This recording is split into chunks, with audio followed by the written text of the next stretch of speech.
All right, meteor showers over the next few nights, but it has nothing to do with what's in the real stars. Unfortunately, no. They are the real stars, but they don't really have an impact on us other than a pretty great show. Okay. But does have an impact on us is that we're at the new moon, and the new moon always means new start. So wherever the new moon is in your chart is where you're starting over. Okay. Because they only occurs once a month, and every month it changes. So we have the new moon in Monday in Leo, and since that's our sign, it's a new start for Leos. It's a new start for Leos.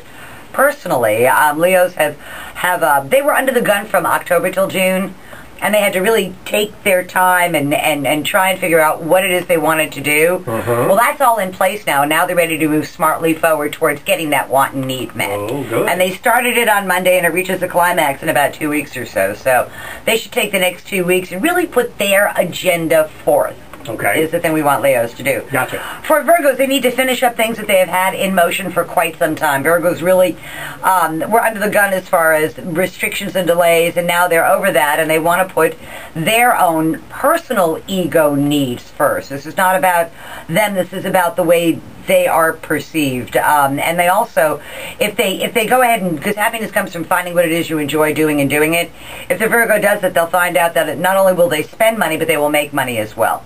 For Libra, Mars is in their sign. Leo is their 11th house. So they want to usually use their energy to achieve a long-standing hope, wish, goal, or objective. And it's going to require the help of your male friends rather than your female friends to make that happen. But it is a team effort rather than an individual one. Even though the Libra wants to be the generator of that energy, they still need a team to make that happen rather than individuals. For Scorpios, time to put their money where their professional mouth is. This is their time to really put forth their beliefs and to lead by example rather than just talking about it. If they've done a good job, the universe rewards them. If they've done a bad job, the universe rewards them with that as well. But it is time for them to face their professional demons. For Sagittarians, they're going to hit the road. Legal, educational, travel matters go their way. Contracts, negotiations, important matters at a distance are what Sagittarians are going to be dealing with. And they have to be careful not to be flattered into doing things where somebody flatters you and says you're the smartest, you're the best, and doesn't provide any money to go along with it. For Capricorns, they are trying to figure out what their next trick is, to tell you the truth. They have, this new moon is in their 8th house of other people's resources flowing their way. I mean, they are trying to remanufacture themselves or to regenerate themselves. They've been in the doldrums for the last 2 weeks or so, and they're fixing to snap out of that, and they benefit from other people's resources. For Aquarians, their partners have the upper hand, and the Aquarian just needs to say yes ma'am or yes sir, whatever that is, because the partner actually is right about what they're saying to boot, so the Aquarian really needs to kind of consider their partners. For Pisces, they just want to get their job straight. Work is the thing that is really giving them the hardest time. They have been patiently waiting for direction at work for the last 7 months or so, and hopefully it comes this week for them, that whatever the decision's been made, they can go forward with it and incorporate it into their day-to-day living. For Aries, they just want to have fun. They want to have a good time. They want to enjoy themselves. They're on vacation before school starts.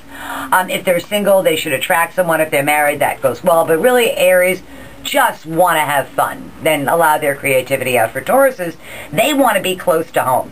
They have things that they've got to finish up at home, and they really want to, they've been traveling a lot, they've been hop, skipping, jumping all over the place, and they really need to get centered because they have a very busy period of time ahead of them, and they need to have their home and foundation secure so they can be out doing all of these other things. They have about 2 more weeks at home, and then they light their hair on fire and go out. Well, that's Pat and Christmas wish coming up. Oh yeah, I mean, and gin's up big time. Oh yeah.